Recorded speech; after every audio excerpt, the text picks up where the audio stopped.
your employee organizations as well. Who's first? Okay, employee organization. Teachers Association, please. Thank you very much. Board, Dr. Gupta. So tonight there's no survey, which probably everyone is happy about. But I did want to talk about something that was going on today that made me think. Today my students went swimming, which swimming is a long-standing tradition in the district. It's something that my children did, and my children are now all in their 30s. I just had the last one go jump the fence last week. And I was thinking about how important these traditions are to our district, and how these kinds of things make our district strong and make it what it is today. And I just wanted to say that I'm glad some of these things, like swimming, are still going on even now. And that I think that it makes such a difference in the lives of children, and it's something that they remember forever. We've, over the last few years, gotten away from some of these things because of first, No Child Left Behind decimated a lot of our schools because of program improvement. All we taught was reading and math. And then, of course, all this downturn in the economy that wiped us out and took away all of our, or so many of our CSEA folks, the other part of our community. But some things like swimming just keep on going. And I guess I just wanted to bring it up because I think it's something to remember about our schools. That's very important. Thank you. Thank you very much. Next, please. CSEA. No report. No report for CSEA at this point. Teachers, substitute teachers. No representatives. Until say none. So we go to the next item. Superintendent, you're next. Dr. Lisa. Well, Happy New Year for everybody. Well, from this end, we're very happy. We had a very quiet Christmas and New Year. No vandalism. Nobody robbed computers and break into school. So thank you to security in the district and security patrols and civilians. We did have only some graffiti at Roma Vista, I believe, right? But otherwise, we're very happy about the security in the entire district. The special education department was very busy. They provided a training, non-violent crisis prevention intervention training. 37 people attended. Ms. Shaida, would you like to say something about that? Just that the focus of the training was preventative and non-physical methods to manage disruptive and prevent disruptive behavior. And we had different stakeholders in attendance, principals, vice principals, instructional aides, teachers. So we're glad to see everybody well represented. We're lucky to have one school site piloting the new testing with technology computers. Roosevelt is piloting right now around over 200 students the new test that every English learner is supposed to be taking. So congratulations, Roosevelt staff.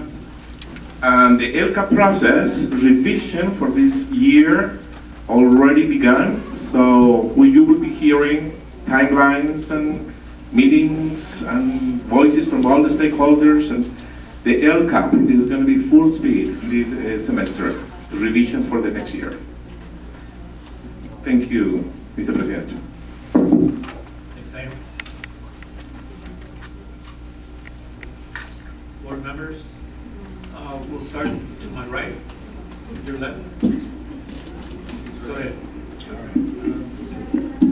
I just like to say, teachers,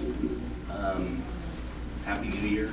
Parents, teachers, Salinas folks, just like Happy New Year, and that's it. Thank you very much. Next, please. Mr. Kemp said he needs a new birthday. To be celebrated. Welcome back. Welcome back. Welcome back from the break. Yes. Ms. Martin? Yes, I have several things I'd like to bring up. One is all five of us went to a conference for all the school board members, and it was very, very positive.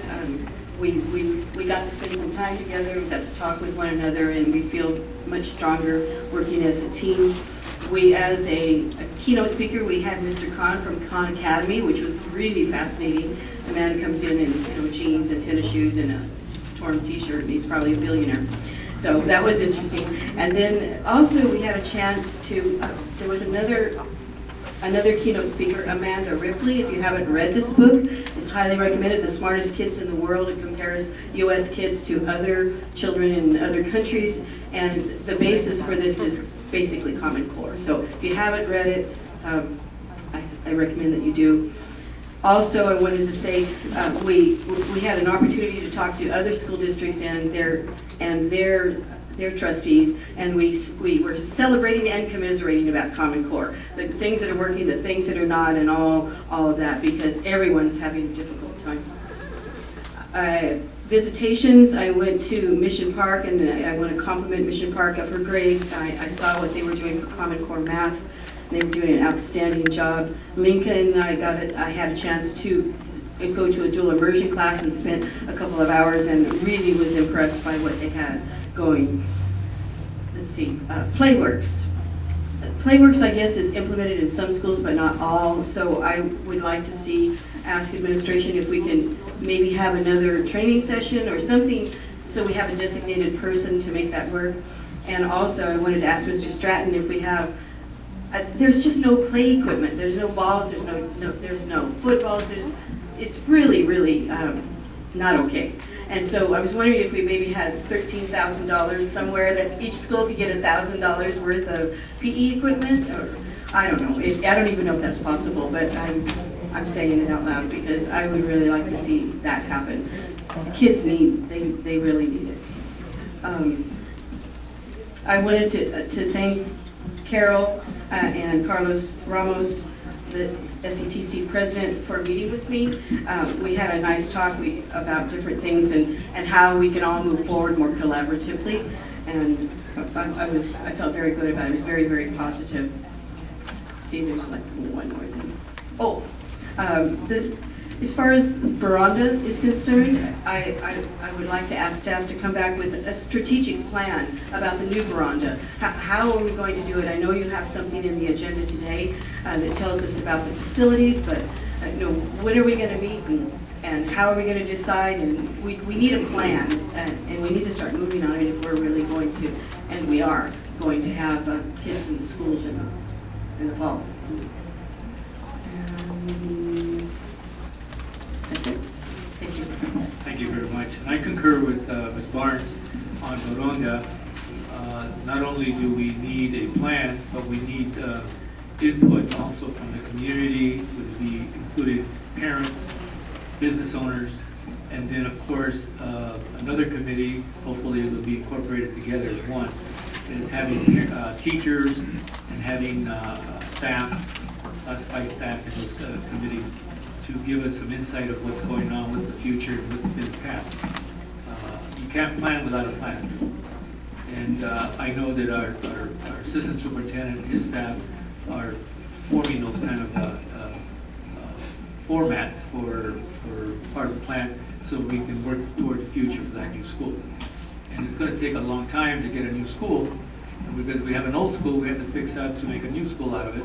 At the same time, we have land that we might be able to add a fantastic playground, not only for students while they're in school, but also for the community, so that we can either have the parents come with their children with soccer, things like that, basketball, volleyball, and also just having them play is part of growing up for children to play and then have parents supervise and be part of that play as well. The other thing is, if I may, and I want to apologize to Mr. Foster over here because I jumped right into that at one space about Meadow. But I want to compliment my colleagues on the board for doing a good job, and at the same time bringing together a New Year's resolution is that we're going to work together even more so than we did in the past. At the same time, I want to thank them very much for their time, for volunteering in the schools, and at the same time to bring back feedback at what we're learning together as a unit and building forward. And number one, I got a letter from a person who thanked Dr. Lusa for making sure to follow up with his staff on the, what do we call that machine that cuts the lawnmower? The lawnmower. And working with CSEA, working with administration, working with the board, and we got that through, even though it was approved the year before, to buy that machine. Is that machine still running? Okay, good.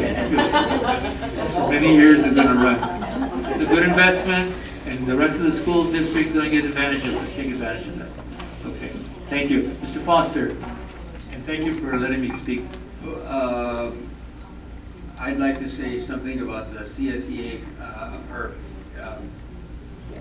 our conference in San Francisco, and the School Boards Association. And anyway, please teachers check out the Khan Academy. Our job is to make our students excited about learning, excited about being lifelong learners.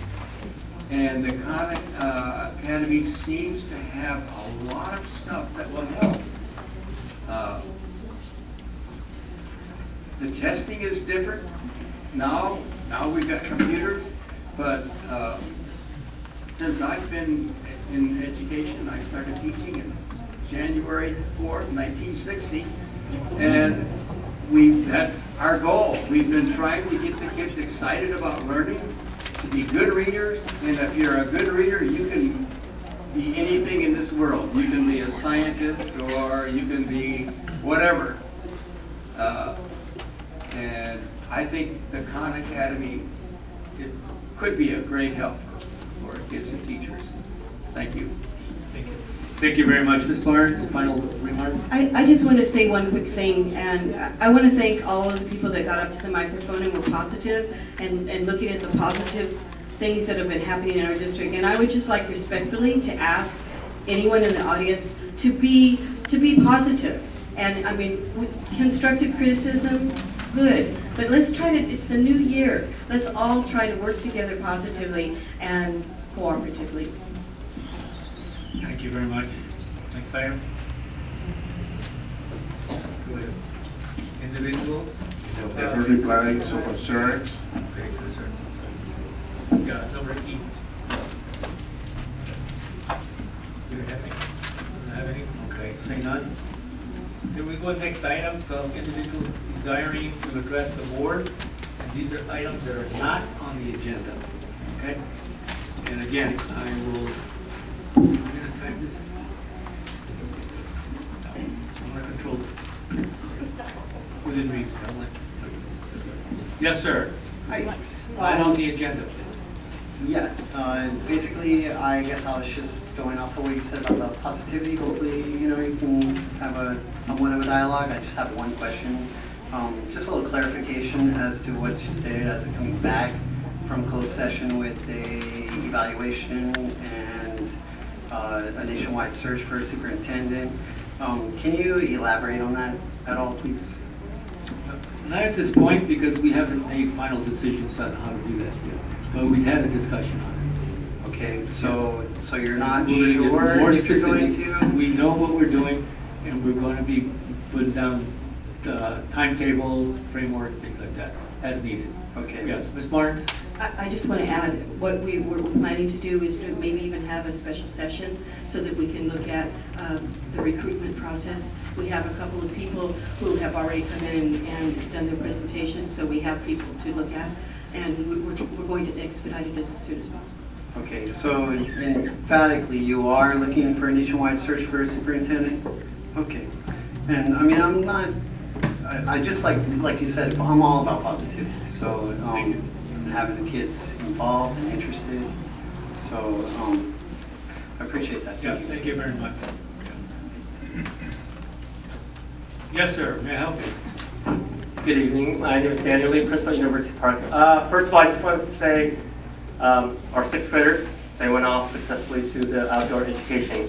But what I wanted to really say is I'd like to thank our SPED department, from our resource teacher all the way to Beatrice's, in the fact that we had two special needs, one pulling wheelchair, another one with 2 PH.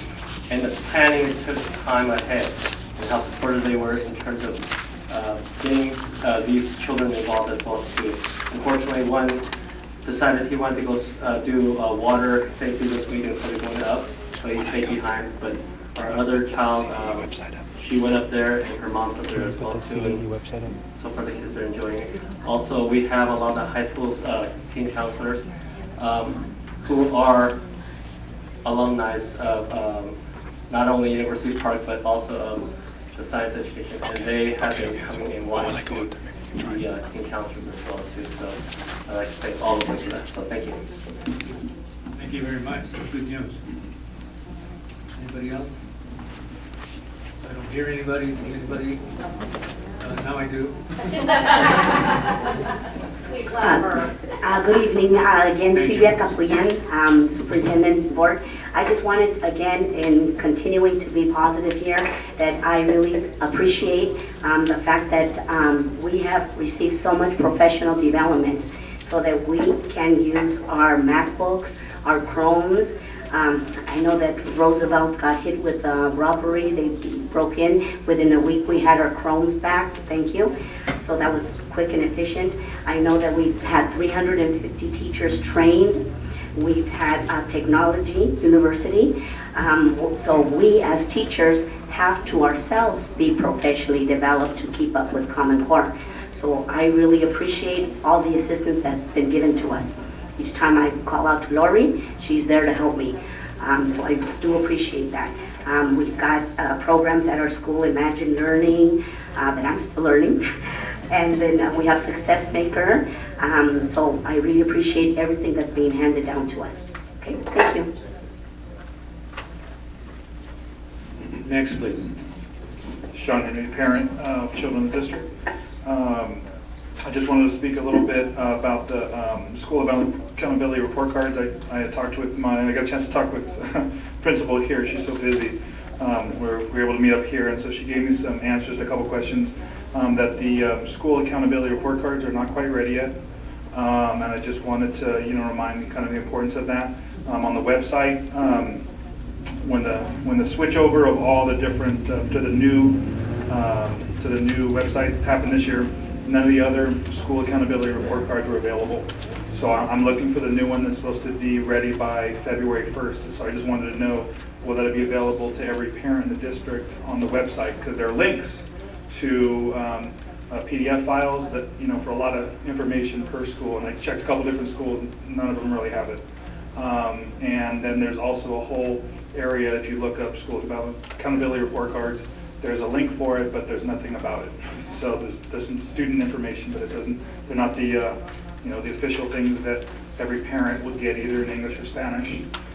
And so I just wanted to find out, will those be available and on the website at the end of this week? Because it's pretty clear in the law it's supposed to be there by the 1st of February. It will be. That's the goal. Well, is it the goal or is it going to happen? I mean, since 1988, that's... China, please. I can speak to that. That's part of my responsibility as director of people personnel. So tomorrow's the deadline, principals submitting it, they get translated and so forth, and then yes, effective February 1st, it should be available. So in the interim, electronically, I will work with the IT department to ensure that that's possible. Okay, so by February 1st, it'll be there. All right, thank you. Yeah, thank you very much. That's good. Thank you, Mr. Baker. Anybody else? Consent items. I'm going to go to the next item, consent items. Questions by the board? Open for a motion. Motion to approve consent item? There's a motion to approve. Do I get a second? Second? Foster, second. Any discussion on the consent? Okay. All those in favor say aye. Aye. Any nays? Say none. Next item, please. What? Okay. Item D1. That was. Back, oh, that's right. Background info. Yes, thank you, Mr. President, members of the board, Dr. Lucia, and I truly appreciate you moving this forward. Our great accountancy firm is headquartered out of Fresno. We have a principal, Mr. Bill Williams, who will speak to the annual audit. This is required by law in California Code. It was completed over several visits during the year. The final visit, a rather intense deliberation over our books. And with that, I'll turn it to the expert. Thank you very much. Thank you. Good evening, board, Mr. Superintendent. No fog, thank you very much. Salinas is always great to come through in the winter. Most of our clients in the valley, it's been a couple rough weeks here. Your audit report, there's really been no major changes to the format of it, so if you've taken the time to look through it, it should look pretty much exactly the same to you. I will highlight a few things that is contained within there. The very first thing is behind your main opinion letter on the financial statements. Basically says, as they're presented, they are materially correct. Right behind that is the only section that's on your letterhead. And that's the management's discussion and analysis on pages 5 through 12. If there's anything really to read in the audit report, although the entire thing is very important, the management's discussion and analysis is really almost meant to be kind of a cliff notes for the public and for board members and everyone to read. It has budget assumptions contained within it. It has some summaries of the audited financial statements. And like I said, it's really meant to be kind of a snapshot, quick read for you as well. Right behind that, on pages 13 and 14, I'll focus on 13. This is your entity-wide financial statement. Anytime you see net position in your financial statements, it is referring to the district as a whole. Unlike fund balance, you see when you do your interim reports and your budgeting, you will see fund balance, those are your individual funds. So the district, your net position is about $48 million here. You have just under $45 million of debt. About half of that are GO bonds, which are obviously a great type of debt to have to perform your construction and solar projects, whatever else is going on, because they're supported by your community. You have about $18 million of certificates of participation that were issued. That does come out of operating sources to pay those off. And then, of course, you have your post-employment benefits, the $2.8 million, which every governmental agency kind of deals with. Coming down the pike in 14-15, you may have heard about GASB 68. It is the requirement that any governmental agency that has contributed or has retirees under STRS or PERS will be required to recognize their portion of the STRS and PERS pension unfunded liability. So we are seeing this number to be quite large. We do have some preliminary numbers from STRS. It is, I believe, $40 billion. The total 70 billion moving to 90. Moving. So they have some preliminary figures out so that we know how much to book for Salinas City and everyone else. PERS, we're crossing our fingers that they get rolling on this. I know they're rolling, but they really have to get it out because that's going to impact much more governmental agencies than just STRS would. So that's coming next year. We'll talk more about it then. Behind those financial statements on page 17, starting right around there, you'll see your funds. Things will start looking a little more familiar there. We'll focus on your general fund. You had an increase of about $1.4 million for the year. Much better than what had happened the last few years. We had some pretty substantial losses there. So the district's on the right path. Kind of weathered the really nasty storm that everybody was dealing with. Your reserves ended slightly below 3% this year. There was a general ledger issue, so there was an adjustment that was posted, which dropped that down from right about 3 where it's been. It's kind of been locked in at 4 and 3%. I'm not concerned about it not getting back up to 3, to be honest with you. There's no going concern language in there. We don't have too many concerns. The board has been very active in kind of curbing this difficult time that everybody's had to deal with. So we have to commend you. I know your superintendent's relatively new, but that takes kind of a communal effort. I know it's very hard, and decisions have to be made that aren't real popular a lot of the times, but it just kind of has to be done there. You had no federal compliance findings. We looked at the LEP program and the Child Nutrition Cluster, which is your cafeteria food service. There were no federal findings there, which is very good. State compliance, we look at a number of grants. Attendance is a huge section of that. The sites are doing an outstanding job with attendance accounting. We look at that very closely. We have to, so we have to give the sites credit for that clean part of your audit as well, along with the reporting that goes on here at the district office.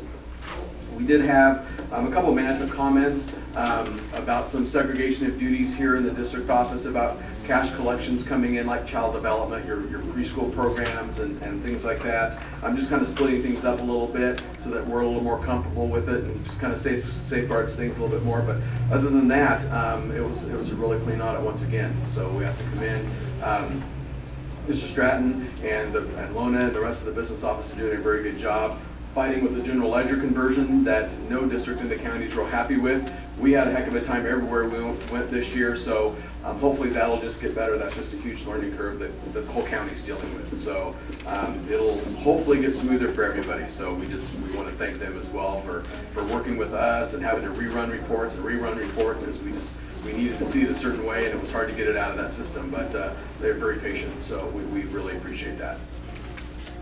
So thank you very much. Any questions? Ms. Barnes? Could you tell us about the legislature and the limit on the reserves, and what percent you think it will be? I don't know, and I'm going to stay off my soapbox about it. It shocks me that it's there. It really does. I was hoping that things would go the other way. We don't think as auditors that 3% is anywhere near sufficient.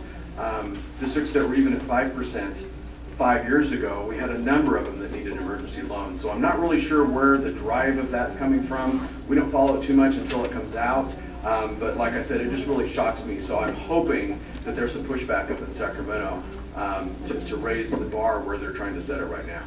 Will there be a consequence for those who have over a certain amount? I'm not sure. I would imagine there's got to be some kind of a leeway over a number of years to push the reserves back down. But we haven't heard much. Any board members have any questions? I do have one question about the segregation of collecting and reporting funds for EDC. That was one of the findings. Have we got the numbered stuff? It's been changed. It's been changed? Okay, I just wondered. Right, that was an early find, yeah. It's been changed already. We usually come out in April, I think, first. And that's usually when we find those types of things. Then at the end of the year, we come back after you're closed. We're kind of buried in the financials. So the minute we find something, we kind of communicate it, make sure everybody understands what we're trying to say and what we want to see. And then they usually run it by us when they're implementing new procedures to make sure that it's okay the first time. Thank you.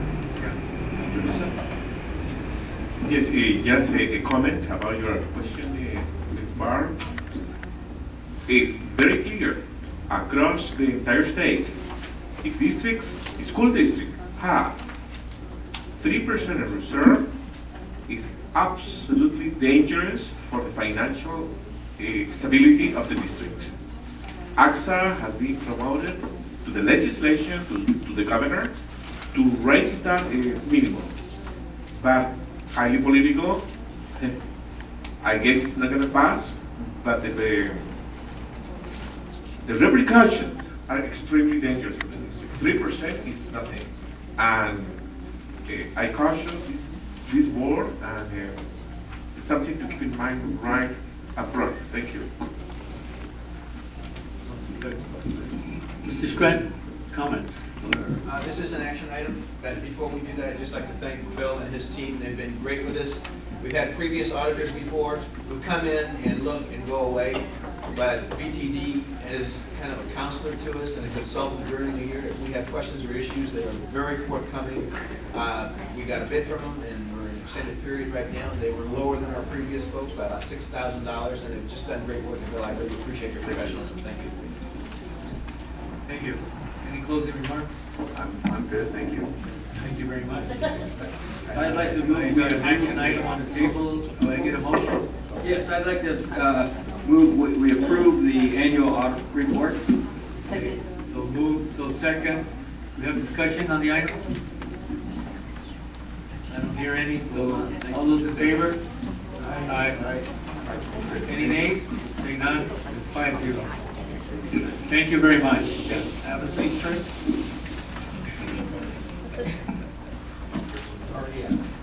Personal items?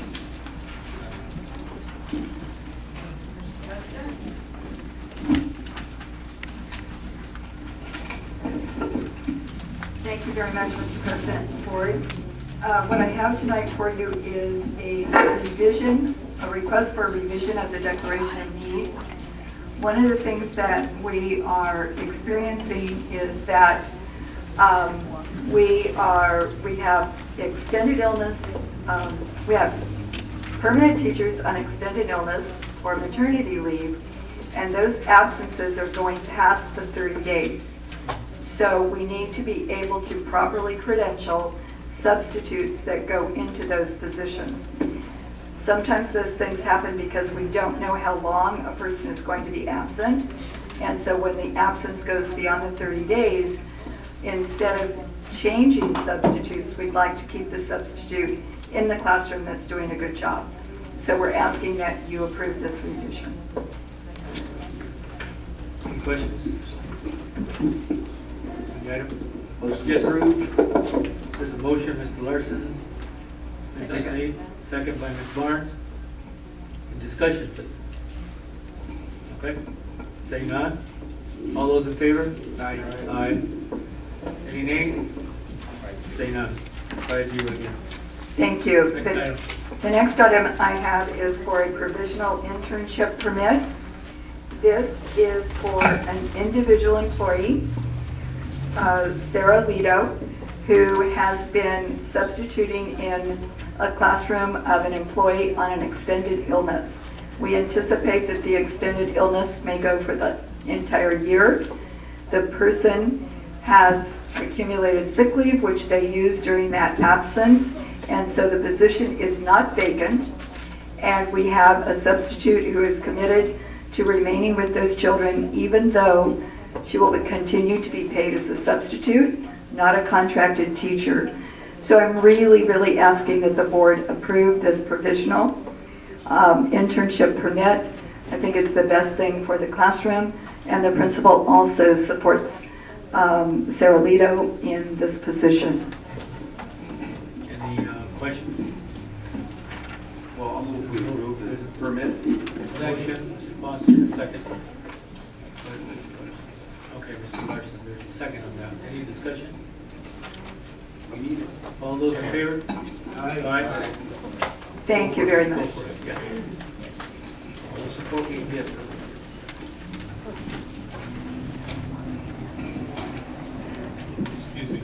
Excuse me, sir.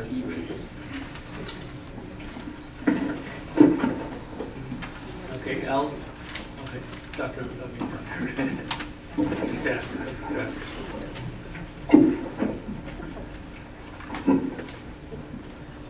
Mr. President, trustees, and Dr. Lusa, and the audience, my colleagues, cabinet. The next item has to do with the procurement E-rate year 18 local area network equipment procurement. And I'll have Mr. Ryan just briefly state the need and the procedures before I read the resolution.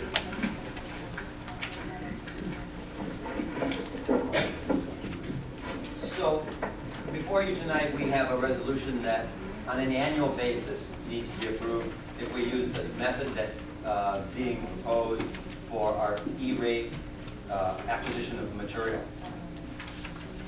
The purpose of the regulation is to the benefit of the school districts across the state of California that we don't use strictly the competitive bidding process. Because when we get competitive bidding process in electronic equipment, we could have 14 different suppliers in our cabinets across the district, and every year would be a different supplier doing a low bid. So what the state allows is, recognizing the importance of our network systems, the state allows us to negotiate a contract for this equipment We are competitively bidding it. We've got it on the street. We'll take we weight score them, look at the best solution, and negotiate with the vendor that provides us with the best equipment and the best price. Thank you, Mr. Ryan. With that, I'll quickly go through the resolution, and it will be a roll call vote as a resolution. Again, this is the E-rate Year 18 wireless local area network equipment procurement and implementation procurement under Public Contract Code 20118.2 and the delegation of authority to contract under Ed Code 17604. Got 6 whereases here. Whereas the district contemplates procurement of wireless local area network equipment along with related software, ancillary products, and related services, including installation services, collectively telecommunications equipment, to upgrade the district's data and voice network and to enhance the district's network communications capabilities. Whereas the telecommunications equipment to be procured includes routers, switches, firewalls, controllers, and uninterruptible power supply UPSs. Whereas Public Contract Code 20118.2 establishes the authority of the district to engage in a competitive negotiation process to procure the telecommunications equipment, provided that the district's Board of Education has made a finding that the telecommunications equipment to be procured is within the scope of procurements permitted under Public Contract Code 20118.2. Whereas Public Contract Code 20118.2 provides, this section applies only to a school district's procurement of computers, software, telecommunications equipment, microwave equipment, and other related electronic equipment and apparatus. Whereas under Public Contract Code 20111, the authority to contract on behalf of the district for the purchase of goods and services is vested in the district's Board of Education. Whereas, notwithstanding Public Contract Code 20111, Ed Code 17604 authorizes the Board of Education by majority vote to delegate the authority to contract to the district superintendent or such person as may be designated by the district superintendent. Now, therefore, the Board of Education adopts the following resolutions, and there are 4. Resolved that the Board of Education finds that procurement of the telecommunications equipment is within the scope of procurements set forth in Public Contract Code 20118.2. Further resolved that the district staff is authorized and directed to procure the telecommunications equipment pursuant to the competitive proposal process described and authorized by Public Contract Code 20118.2. Further resolved that pursuant to Ed Code 17604, the authority to enter into a contract to furnish and install the telecommunications equipment is delegated to the district's superintendent or such district employee as he may designate. Further resolved that the foregoing delegation of authority to contract on behalf of the district is subject to the following conditions, and there are 5. 1. Evaluation of submitted proposals consistent with the evaluation factors established by the district. 2. Determination that the vendor to be awarded the contract for telecommunications equipment is qualified to furnish and install the telecommunications equipment. 3. That the proposal of the vendor to whom the contract for telecommunications equipment will be awarded represents the most advantageous proposal to the district when pricing and other evaluation factors are taken into account. 4. A finding of the basis for award if the vendor to whom the contract for the telecommunications equipment is awarded did not submit the lowest price proposal. And 5. That the contract for telecommunications equipment entered into on behalf of the district by the district's superintendent or his designee is subsequently ratified by the district's Board of Education in a regularly scheduled public meeting of the district's Board of Education. That was a mouthful. You're going to make a summary on that one? With 6 whereases and 4 resolutions, I would strongly recommend approval. This is a continuation on an annual basis of what we've been doing to ensure we can communicate with the bandwidth and the way that we need. Okay. We've been doing this for many, many years. Motion to approve resolution 2014/15-08 E-rate year 18 land equipment procurement.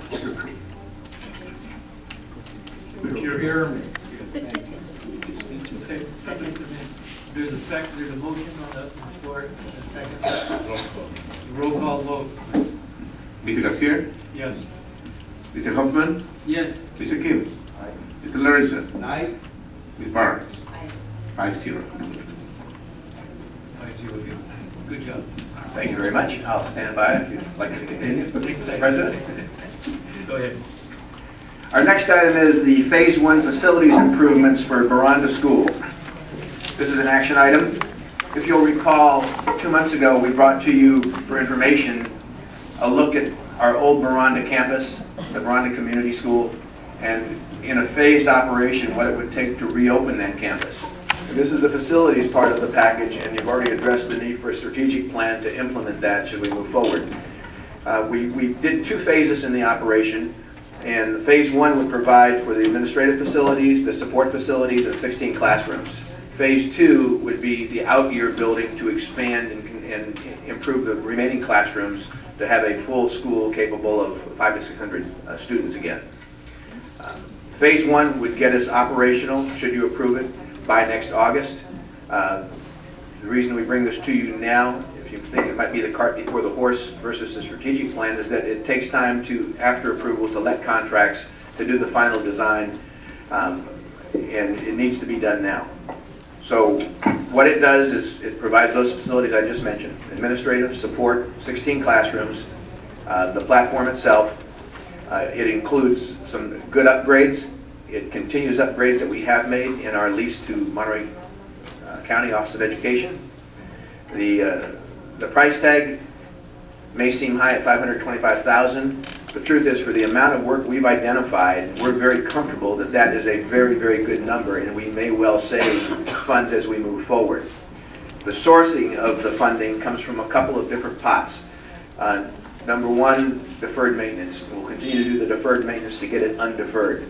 Number 2, we would hope to seize a significant amount of Prop 39 energy monies, and you previously approved the contract under consent for KW Engineering. They have to design the package. It goes to CDE and to OPSC for approval so we can get it done. We can't do anything and get reimbursement on Prop 39 funds until they bless it at state level. So it's very important, and they're working already moving forward to get that done for us. So we may get up to $50,000 or $100,000 of reimbursement from Prop 39. One example alone is a shade structure for the kids to eat under. Instead of a shade structure that would cost us $60,000 on our own, we will have solar panels and have it totally reimbursed by Prop 39. So that takes $60,000 right off the top there. We'll look at upgraded HVAC systems and lighting to make it easier to see in class and be more comfortable in class. Those are just some examples. Some will come from the general fund, and if the LCAP embraces the expansion of that campus to reduce class sizes and deliver education, some of those funds would be available also. With that, I would entertain your questions. I have a question before, no, not before, but after, if we have another question from board members. Any questions? I think you addressed timeline for Yes. all these. If, with approval tonight and our intent to move forward, we can have that campus ready to accept students in August of 2015. Yes, I think we need to go and do it. I have a question. Are we going to involve the community in this, engage them in a committee to give us some advice, feedback, things like that? We'll have to consult with the parents about changing boundaries. Yeah. Because to get the kids there, sure. This is the facilities portion. Again, we talked about the strategic portion that you asked for earlier, and our superintendent's shaking his head absolutely yes. I defer to him, and he's the expert there. Absolutely. This is just to start moving in the improvement, to improve the facilities. But yes, the next phase is going to be exactly what programs are we going to implement. The third phase is going to be consult the community. What interest do we have? Do we have to have kindergarten, or we have students all the way to 6th grade? And the third part, the business, and we have to have agreements. You recall when we opened Baranda Meadows, it was very controversial, lengthy, so it's going to be the same thing. Work with the community. So hopefully we don't have to rebound. Parents really feel strongly for the students from one school to another one. If we can go through a process of voluntary participation, that would be much less traumatic. But we need to address all those issues, yes. Which is good. Which is good. Okay, Mr. Kim? You know, you've got a breakdown here in the back that shows which rooms and how much it's gonna cost to fix up. And then there's just one lump item here for site-wide. It's 460,000 out of the 525. What's that gonna be used for?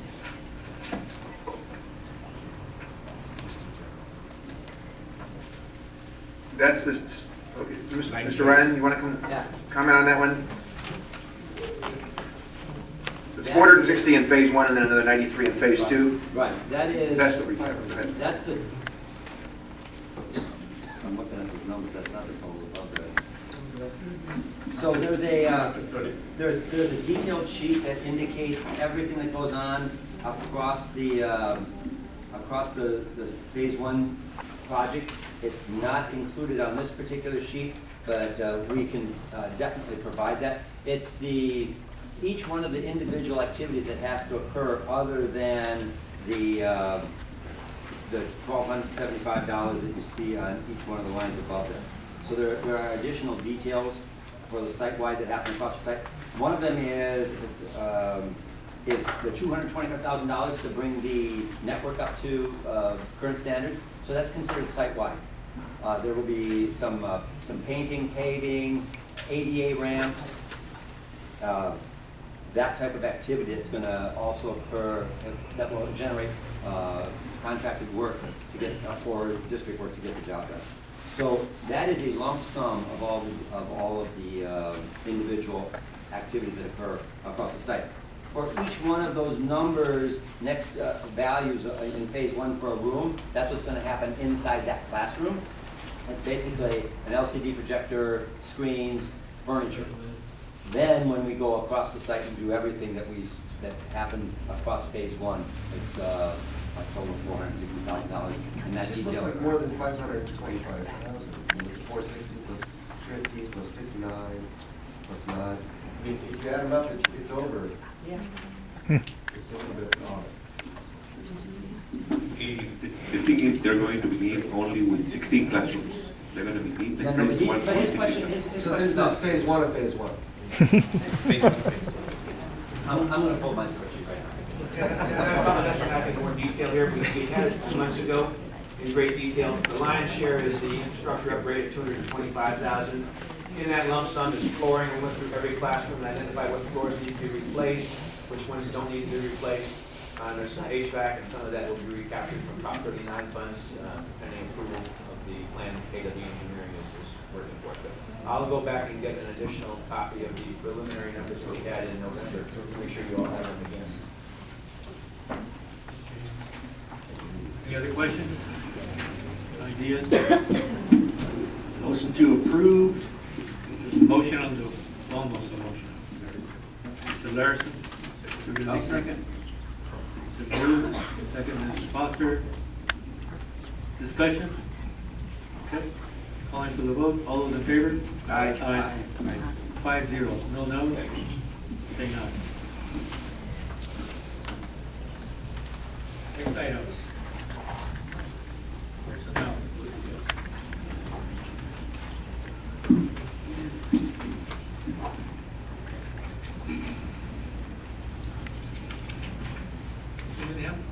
Thank you very much, Mr. President. What I have for you tonight is the quarterly report. It is for the Williams. It is for October, November, and December. And we had, it addresses the areas of textbooks and materials, teacher vacancies, and assignment, and facilities. And for that quarter, from October, we had no complaints.